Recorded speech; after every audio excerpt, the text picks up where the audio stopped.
Hello student, welcome back to my YouTube channel. तो हमने organic chemistry MSc second semester के unit 5th chemistry of natural product को start किए थे, जिसमें हमने कार्बोहाइड्रेट के बारे में डिस्कस किए थे। आज हम डिस्कस करेंगे कि प्रोटीन क्या होता है, इसका डेफिनेशन देखेंगे, इसका स्ट्रक्चर देखेंगे और क्लासिफिकेशन ऑफ प्रोटीन, मतलब प्रोटीन कितने टाइप्स के होते हैं इसको देखेंगे और फंक्शन ऑफ प्रोटीन के फंक्शन देखेंगे। ठीक, मैंने अगले वीडियो में बताई थी कि नेचुरल प्रोडक्ट होता क्या है। तो नेचुरल प्रोडक्ट क्या होते हैं कि ये प्राकृतिक रूप से पाए जाते हैं, उसे हम नेचुरल प्रोडक्ट कहते हैं। ठीक, यानी कि प्राकृतिक रूप से सिंथेसाइज होता है, उसे हम नेचुरल प्रोडक्ट कहते हैं। प्रोटीन जो होता है एक प्रकार की बायोमोलिक्यूल होता है जो सभी जीवों में प्रचुरता से पाए जाते हैं। और ये प्रोटीन जो होता है मुख्य रूप से कार्बन, हाइड्रोजन, नाइट्रोजन और ऑक्सीजन से मिलकर बने होते हैं। ठीक, प्रोटीन जो होता है वो हमारे लिए बहुत ही इम्पोर्टेंट होता है। अगर शरीर में कहीं पर भी चोट लग जाता है तो प्रोटीन जो है उसकी मरम्मत करते हैं। और प्रोटीन जो होता है सेल मेम्ब्रेन का मुख्य घटक होता है और यह प्रोटीन जो है यह एंजाइम के रूप में भी पाए जाते हैं। ठीक, तो चलिए इसका डेफिनेशन देखते हैं। तो चलिए वीडियो को स्टार्ट करते हैं, प्रोटीन का डेफिनेशन देखते हैं। तो प्रोटीन जीवों में सर्वाधिक मात्रा में पाए जाने वाला एक जैव अणु है कि मतलब कि जो प्रोटीन होता है वह जीवों में सबसे अधिक मात्रा में पाया जाता है और ये एक बायोमोलिक्यूल है। Chemically protein alpha amino acid के पॉलीमर होते हैं। अल्फा एमिनो एसिड की यूनिट्स CONH बॉन्ड से जुड़ी होती है, जिसे हम पेप्टाइड बॉन्ड कहते हैं। यानी कि जो प्रोटीन होते हैं केमिकली रूप से ये एमिनो एसिड के पॉलीमर होते हैं और एमिनो एसिड जो होते हैं एक एमिनो एसिड दूसरे एमिनो एसिड से जिस बॉन्ड से जुड़े होते हैं उसे हम पेप्टाइड बॉन्ड कहते हैं। प्रोटीन एक टाइप की ऑर्गेनिक कंपाउंड होती है जिसमें मतलब कि कार्बन, हाइड्रोजन, ऑक्सीजन और नाइट्रोजन उपस्थित रहता है। कि जो प्रोटीन है प्रोटीन में ये मुख्य रूप से कार्बन, हाइड्रोजन, ऑक्सीजन और नाइट्रोजन पाए जाते हैं। प्रोटीन के मॉलिक्यूलर वेट बहुत अधिक होती है जो कि 10,000 से 6 लाख के मध्य हो सकते हैं।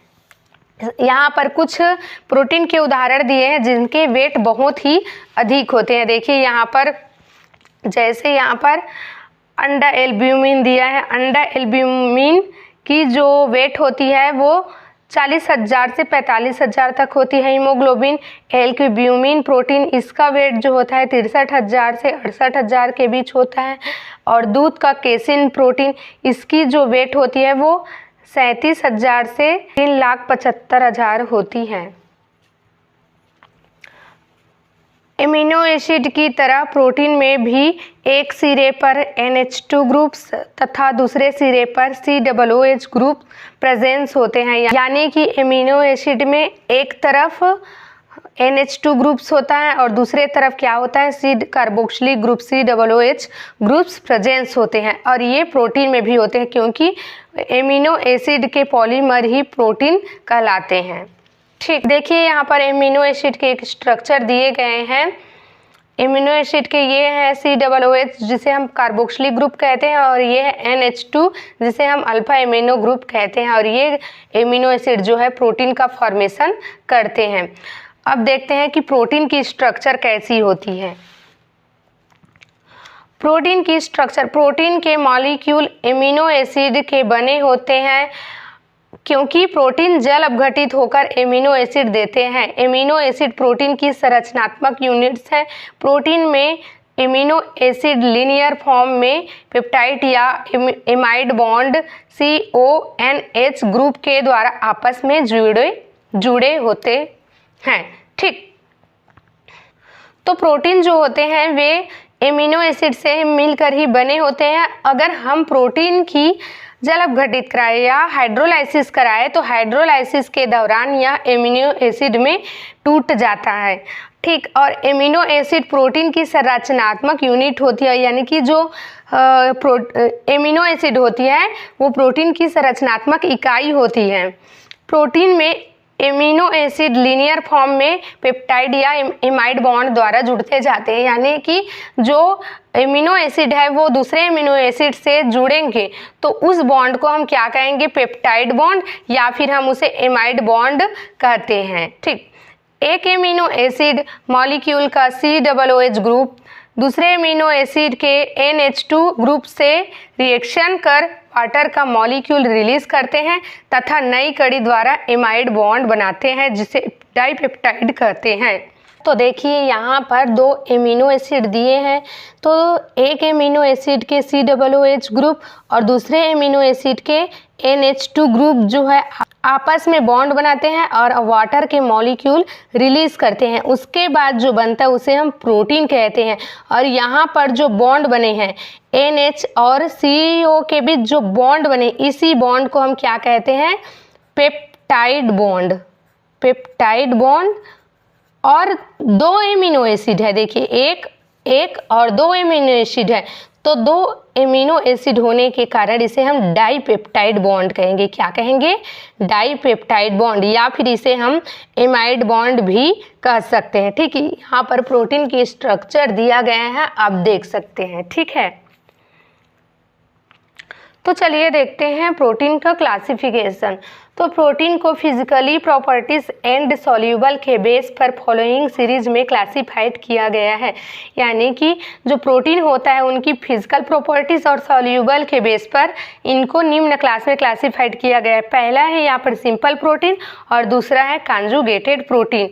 ठीक, तो सिंपल प्रोटीन क्या होता है इसको देखते हैं कि इनमें ओनली एमिनो एसिड अवयव होते हैं, अतः इसका जल अपघटन करने से ओनली एमिनो एसिड प्राप्त होते हैं। इनको पुनः फॉलोइंग क्लास में क्लासिफाइड किया गया है, यानी कि जो सिंपल प्रोटीन होते हैं वो क्या होते हैं, सिर्फ एमिनो एसिड से मिलकर बने होते हैं। इसमें एमिनो एसिड के अलावा कोई दूसरा अन्य मॉलिक्यूल नहीं होते हैं, क्योंकि हम जब इस सिंपल प्रोटीन का जल अपघटन कराते हैं तो सिर्फ ये एमिनो एसिड ही देते हैं। ठीक, इसको और क्लासिफाइड किए गए हैं, देखिए पहला है एल्ब्यूमिन्स प्रोटीन।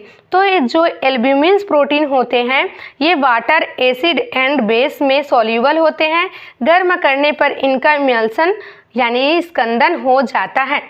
तो देखिए अगर एल्ब्यूमिन्स प्रोटीन को गर्म करेंगे तो उसका स्कंदन हो जाता है, यानी कि वो जमने लगता है, और ये वाटर, एसिड एंड बेस में सॉल्यूबल होते हैं, यानी कि वाटर में भी घुल जाते हैं, एसिड के प्रेजेंस में भी घुल जाएंगे और बेस की प्रेजेंस में भी ये घुल जाएंगे। ठीक, एग्जाम्पल सीरम एल्ब्यूमिन ब्लड में। ठीक, तो ब्लड में जो होता है वो सीरम एल्ब्यूमिन प्रोटीन होता है। आपने कभी भी देखा होगा कि जब चोट लग जाता है तो ब्लड निकलने लगता है, तो ब्लड जो है तुरंत जमने लगता है ना। तो वही है कि इसका स्कंदन होने लगता है, यहाँ पर दिया गया है कि इसका स्कंदन होने लगता है, यानी कि प्रोटीन जो है जमने लगते हैं। दूसरा है लेक्ट एल्ब्यूमिन मिल्क में। दूध में क्या होता है, लेक्ट एल्ब्यूमिन प्रोटीन होता है। तो दूध आपने देखा है कि दूध जैसे ही हम उसको गर्म करते हैं और गर्म होने के बाद ठंडा करते हैं तो वो दही में परिवर्तित होने लगते हैं, यानी कि वो उसका भी स्कंदन होने लगता है, वो भी जमने लगता है। एग एल्ब्यूमिन अंडे में, और अंडे में कौन से प्रोटीन होते हैं, एल्ब्यूमिन प्रोटीन। तो आप अंडे देखे होंगे, अंडे के जो पीले भाग होते हैं उसमें जो प्रोटीन होता है वो एल्ब्यूमिन प्रोटीन होता है। तो जब हम अंडे को गर्म करते हैं तो अंडे की पीले भाग जो होते हैं वो भी जम जाते हैं, है ना, उसका भी स्कंदन हो जाता है। ठीक, दूसरा देखते हैं ग्लूटेलिन्स प्रोटीन। तो ये वाटर एंड सॉल्ट विलियन में अविलेय बट एसिड एंड बेस में सॉल्यूबल होते हैं, यानी कि जो ग्लूटेलिन्स प्रोटीन होते हैं वो वाटर और साल्ट में बिल्कुल भी नहीं घुलते हैं और ये एसिड और बेस की प्रेजेंस में घुलने लग जाते हैं। गर्म करने पर इसका भी स्कंदन होने लगता है। इसका एग्जाम्पल है ग्लूटेनिन गेहूं में जो पाया जाता है और ओरिजेनिन जो चावल में पाया जाता है। ये प्रोटीन का, ग्लूटेलिन्स प्रोटीन का एग्जाम्पल है।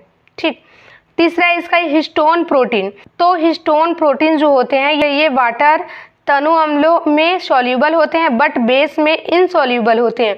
तो जो हिस्टोन प्रोटीन है वो बेस की प्रेजेंस में सॉल्यूबल नहीं होते हैं, वाटर में सॉल्यूबल होते हैं और तनु अम्लों में सॉल्यूबल होते हैं। इसको अगर हम गर्म करेंगे तो गर्म करने पर ये स्कंदन नहीं होते हैं। जैसे इसका एग्जाम्पल हो गया हीमोग्लोबिन और न्यूक्लियोप्रोटीन। अगर हम हीमोग्लोबिन और न्यूक्लियोप्रोटीन को गर्म करेंगे तो इसका स्कंदन यानी कि ये जमता नहीं है। चौथा है स्क्लेरोप्रोटीन्स। ये वाटर में लिक्विड एसिड एंड अमोनिया में सॉल्यूबल है।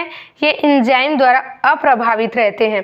तो जो स्क्लेरोप्रोटीन होते हैं वो वाटर में भी घुल जाते हैं, लिक्विड एसिड में भी घुल जाते हैं। बेस अमोनिया क्या है? बेस है, ठीक। तो अमोनिया में भी ये घुल जाते हैं और ये एंजाइम के द्वारा अप्रभावित होते हैं। जैसे इसका एग्जाम्पल हो गया केरोटीन प्रोटीन, जो कि बाल में, नाखूनों में और सींग में पाए जाते हैं, ठीक। B fibroin protein. Fibroin protein जो होता है सिल्क में, यानी कि जो मछली होते हैं मछली के सिल्क में पाए जाते हैं, तथा कोलेजन और त्वचा एंड बोन्स में भी ये पाए जाते हैं। अब चलिए दूसरा प्रोटीन देखते हैं, कॉन्जुगेटेड प्रोटीन, ठीक। तो कॉन्जुगेटेड प्रोटीन में एमिनो एसिड के अतिरिक्त कोई अन्य अवयव भी रहता है। एमिनो एसिड के अवयव के अतिरिक्त जो दूसरा पार्ट होता है उसे हम प्रोस्थेटिक ग्रुप कहा जाता है, ठीक।